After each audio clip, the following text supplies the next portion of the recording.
Hi, everyone, and welcome to Remaking Tomorrow, a series of conversations about the future of teaching and learning. I'm Ryan Radzeski, here with Greg Baer, and we're the co-authors of When You Wonder, You're Learning, Mr. Rogers' enduring lessons for raising creative, curious, caring kids. This is a podcast powered by Remake Learning, a network that ignites engaging, relevant, and equitable learning in support of young people navigating rapid social and technological change. On today's episode, we're talking with Shawn Smith and Todd Keruskin of McGraw Hill, one of the largest educational publishers in the United States. Founded in 1888, the company partners with millions of educators, learners, and professionals around the world. Shawn Smith is Chief Innovation Officer, and Todd Keruskin is Vice President of Professional Services. And both were renowned school system leaders before they joined McGraw Hill. Shawn and Todd, welcome to Remaking Tomorrow. Thank you. We're really excited to be here. Yeah, thank you for having us. Shawn, let's start with you. You've written of EdTech that ultimately every resource, tool, or platform that we provide educators should serve to lessen the logistical burdens of their work and to elevate the uniquely human, incredibly complex art form teachers use to create personalized and enriching learning experiences for their students. That's a beautiful sentence. I'm going to ask you, if you would, to elaborate on it. How is it that technology can elevate what's uniquely human? I really feel like I've been thinking about this complex problem for quite some time. I remember being an elementary school principal back in 2005, thinking about the potential to be able to create a digital lesson for every Illinois state standard. And back then, that was actually before the invention of the iPad. So even thinking about how we would actually distribute that to kids in the classroom was something we were grappling with. Ultimately, though, for me, one of the things that I have been trying to push the boundaries of for educators is, if you think about their daily workflow, understanding exactly where kids are in what I would call Vygotsky's zone of proximal development, that sweet spot of learning, knowing exactly and precisely what should be taught next for every kid, and then matching that with high quality instructional resources and content is what teachers actually do on a daily basis. But we don't really have the tools in place, or at least we haven't for the last 2 decades, to actually do that at scale for every kid and get faster in the daily workflow for teachers. Could we do that in every lesson or every group that kids might be working in? And so that's been the fundamental design problem that I've been thinking about for quite some time. Todd, you led the Elizabeth Ford School District outside of Pittsburgh, which earned all kinds of national recognition, especially for its use of technology. Can you tell us a bit about how your teachers and school leaders applied tech to enable that, quote, incredibly complex art form as Shawn just described? Shawn and I go back almost 10 years, and Shawn helped us actually at Elizabeth Ford start to personalize learning and what that looked like. And I'll never forget, we had one-to-one initiative, and I was so proud. K-12, we had iPads for every student 13 years ago now. And Shawn came out and we visited elementary and middle school and high school classrooms. And, he talked all about the great things he saw, but then he really pushed us to another level of how do you scale personalized learning? We saw pieces of it. We didn't see it in certain classrooms. And when he left that day, I remember we were like deflated because we were thinking he was going to tell us all these great things we were doing. But it made us sit back and truly help us understand what personalized learning can look like in a classroom. And if a third grader needs first grade material, how do we help them with that? And if a third grader needs fifth grade material, how do we help that student with that piece? And it took several years of working with our teachers, and we actually started to personalize professional development. We started setting goals. We created a digital ecosystem. We built a learning management system, and we had all the digital tools in place and supported our teachers on a daily basis. When our technology director left, we created a director of digital teaching and learning position, and that person was never in the office. He was out in the field working with teachers to build capacity within all our teachers. And professional development days looked a lot different. Before Shawn came to visit our school, it was almost a buffet of apps we taught our teachers how to use, but we never really stood back and did a inventory of all the digital tools we had and what are the ones that are non-negotiable, and then start to build from there. So it was a transition over probably a decade of work of building a mindset and a culture within Elizabeth Ford School District of, okay, we're going to try this, we'll play around with this, and we might fail, but we'll learn from our failures and continue to build. And the culture just was incredible, but it took time to build that. So I'm a former fourth grade teacher myself. And Todd, honestly, I wish I had taught at the Elizabeth Forward School District because I hear the term personalized learning. And I've been out of the classroom for a decade, and I still get heart palpitations when I hear that. Not because I disagree with the need for it, but because I know how many demands teachers already have on their plate. And the idea of differentiating those demands for every learner in my classroom feels overwhelming. So Shawn, how can you help me? Let's start by freeing up some of my time. Yeah, that's great. Well, I think a couple of things. So, the first thing that has really influenced my work as an educator and then as an administrator was Elmore's work around the instructional core. That is the heart of what we're trying to help improve, which is where the teacher and the student come together in the presence of content. The role of technology is to help elevate and enable that core and amplify it so that every kid can truly have that personalized experience. So, what we want the technology to do is to take away the logistical, the computational, and the administrative burden, and to be able to literally, with a click or two, allow for a teacher to have just the right materials at just the right moment for every single child. Now, part of that has to rethink the way we actually structure the actual classroom with one teacher and call it 25 kids, and how a teacher thinks about the flow of the lesson. So if you think about a math lesson, let's say for an hour, instead of standing up in the front of the room for, 30 minutes and maybe providing a direct instruction lecture, we know that the planning of that is also intense, right? But what if the technology, what if the algorithms behind the scene could actually serve up opportunities for teachers to maybe meet individually with kids or small groups of kids for 10 or 15-minute chunks of time and get much more impact from that opportunity. And that's where we think technology continuously is getting better. And then it cultivates that relationship between the kids and the teacher in the presence of instructional content.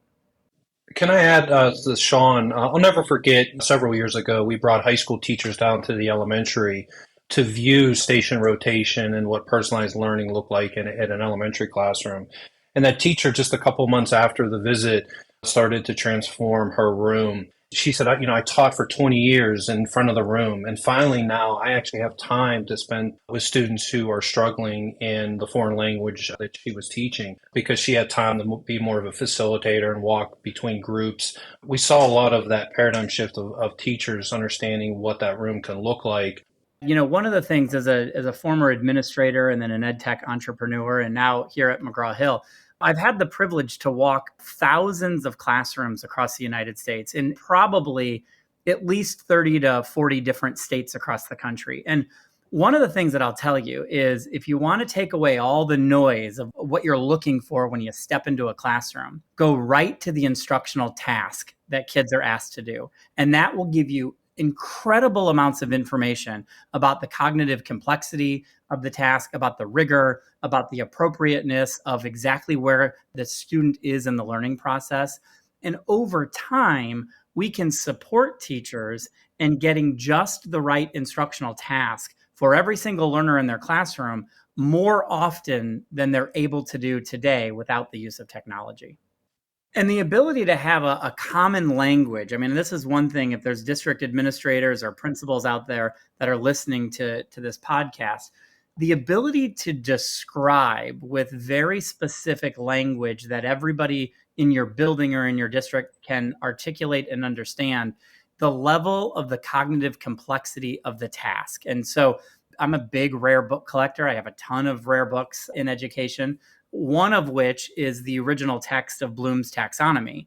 It's widely adopted in the States for a language to talk about the rigor of the task. And to be able to precisely say, I think this is a task that's asking kids to analyze information versus just maybe comprehend it or regurgitate it back. And being able to really differentiate that is a key part of this. And it's funny because while this is about technology driving personalized learning, those foundational principles of just great teaching practices have to be in place first. And then the technology can enable you to do amazing things with one teacher and 25 or 30 kids. Contrary to lots of narratives, schools are always evolving, at least the types of schools of which you two have been part. I mean, just think today, there are STEAM teachers in schools. There are directors of instructional innovation. Those seem pretty normal now, but they weren't normal a decade ago, to be sure. And Todd, at Elizabeth Ford, you created a new position, you described it a moment ago, a director of digital teaching and learning whose role was to never be in the office. Tell us more, what did that person do exactly? And are the professional services that McGraw-Hill offers analogous in some way?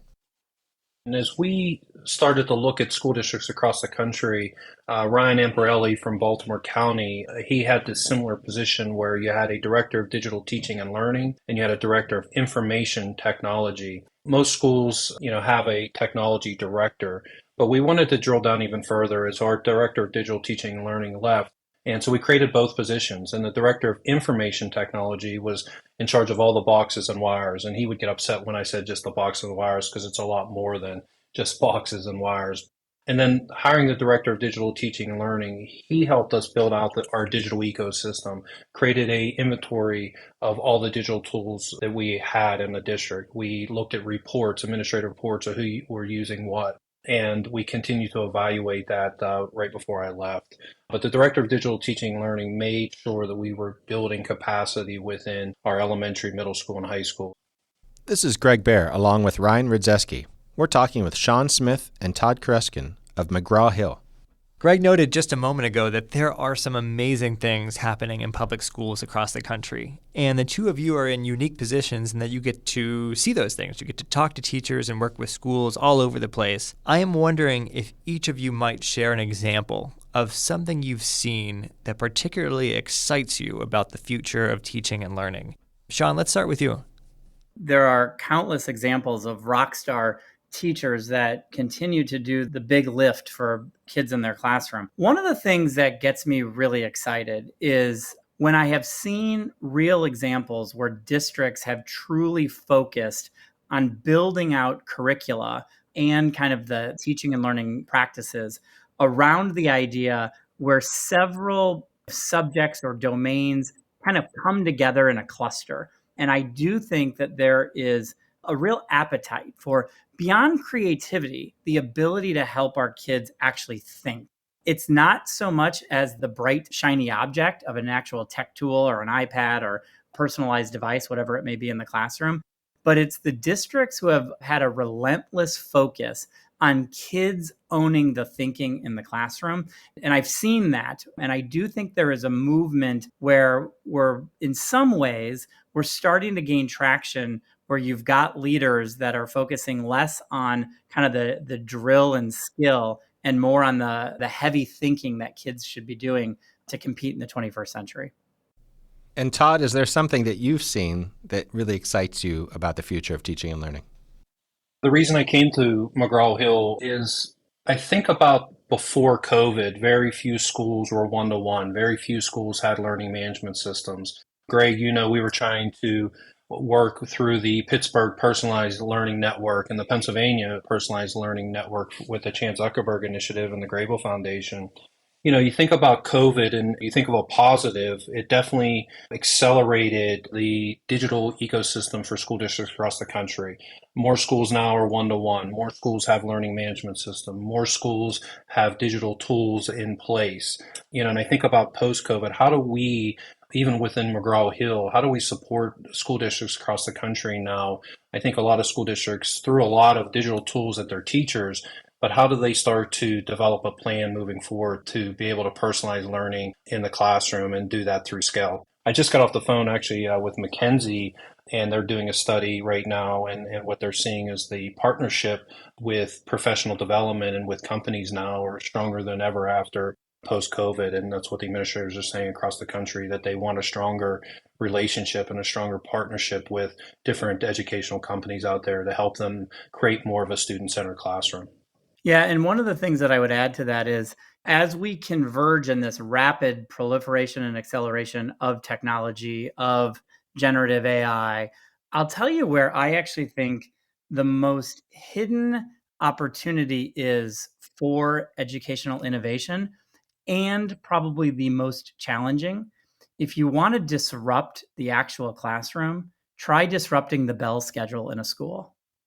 Just turn it on its head, and you will absolutely have something that completely looks different than what we have today. And what's happening is we're building this foundation. Todd talked about it. We're building all of the necessary foundational elements to then take this quantum leap forward that I think the classroom of the future is going to look very different, maybe 10, 15 years from now. But we have this big layer of infrastructure that needed to be in place. The next big thing are symbolic and cultural barriers in the school, which is largely just the idea of the 8 to 3 day and how we actually schedule kids. Speaking of quantum leaps, you mentioned a moment ago, Shawn, generative AI. And tools like ChatGPT are going to have huge implications for learners. I'm curious about how that technology has affected your industry already and how you're thinking about leveraging generative AI to help teachers on the ground. Clearly, there's a lot of noise around it, right? And so you're definitely hearing a lot more about it. And it's an important topic. There's no question that if anybody thinks that it's not going to have an impact in our industry, I think they would be foolish to kind of go down that path. The old days of just being able to Google any answer that you might have, I mean, this takes that and amplifies it like there's no tomorrow. So we've got to be able to actually teach kids to interact with the technology. This idea that schools are banning Chat GPT from some of their coursework, and I know at the university level, that is definitely playing out to a large extent on kids writing papers and things like that. We've got to be able to catch up with a lot of policies for sure. But the idea to put our heads in the sand and just ignore it or just ban the tool, in my opinion, is we're going in the wrong direction. Now, from an industry perspective, where we sit in the publishing space, I do think there are a lot of opportunities for us to innovate and to really be able to better serve teachers, do things a little bit faster that we want to do, to be able to actually continue to drive hyper personalization of our content and our services is something that's critical for us. So it's an area that we're deeply looking at. We're very interested in it. I think it will have other impacts across our industry. But I'm definitely a fan of the fact that we have to help schools, especially teachers, with older kids embrace these new technologies and not turn our back on them. We've been talking about the future of education, and we want to talk too about its foundation.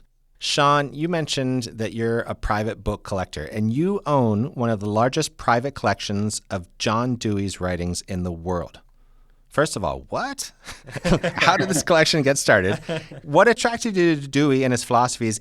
And maybe more interestingly, has it changed the way you think about your role as an innovator? I actually became really inspired by his writings when I came across one of the passages that really was the genesis of what they have kind of labeled him as the father of progressive education. And what's really fascinating is at the end of the 1800s and then into the early 1900s, Dewey was writing about a lot of complex problems in our public education system that honestly are still here today. And he was writing about the overlap of curriculum from one grade to the other, a lot of inefficiencies and how we're organized, and then ultimately how kids think and how humans learn. And that really drew me into wanting to actually read his writings in kind of the original source and publication versus other people's reflections on him. And so that started it. Then I got down a rabbit hole, like a lot of collectors do, and I started finding these things that you really just can't buy, which is first edition, first printings. He published over 1,000 pieces of work from everything from scholarly journals to landing articles in Ladies' Home Journal and Time Magazine. So he not only influenced the way we think as an education profession, but also pop culture. There was a ton of things mid-century where he was producing that had large impact on the consumer. So I just found him a really fascinating philosopher and have been inspired by a lot of his writing. Todd, how can people find out more about the work you're doing? I think the work that we're doing in McGraw Hill is super exciting, and I think people can follow the work on Twitter and LinkedIn. We've been posting a lot of things, but we're going to be pushing out and publishing a lot of the work that we're going to be able to do to help support schools. And currently we're working, we have our Alex, we have Achieve 3000 Literacy, Smarty Ants, Actively Learn. Our team is working with schools across the country right now regarding station rotation and how to start personalizing learning using the digital tools. So not just putting students on the digital tool, but how do we help teachers start to change the pedagogy in a classroom? So we have a team of about 70 professional development that's going to go out and work with schools across the United States. So we're super excited about this work. Shawn and Todd, before we go, we have just one more question for both of you. And Shawn, we'll start with you, please. What's one thing that parents and educators can do today to make tomorrow a more promising place for every learner? I think the number one thing, if I were a parent, and obviously teachers know this because they are trying to amplify this every day in the classroom, is to really understand exactly where kids are in terms of their academic performance, but go a step further and find their passions and their interests and connect their passions and what kids are excited about with practical applications in the real world so that they can see how the skills and dispositions that they might be learning at home or in the classroom translate into meaningful place in society and actually doing something that you actually love. So I would say it's a combination of academic understanding of where kids are, but just as important, interest and passions, because we've got to be able to connect the two together. What I've seen across the country is parents who are connected to their schools, volunteering in their schools. That was one thing at Elizabeth Ford we tried to do, where we had parents coming in to work with students in the maker spaces of the elementary, really just lending a hand within the school and supporting the schools and getting behind the schools. Thanks again to Shawn Smith and Todd Keruskin of McGraw Hill, where Shawn serves as Chief Innovation Officer and Todd is Vice President of Professional Services. Remaking Tomorrow is powered by Remake Learning. Learn more at remakelearning.org.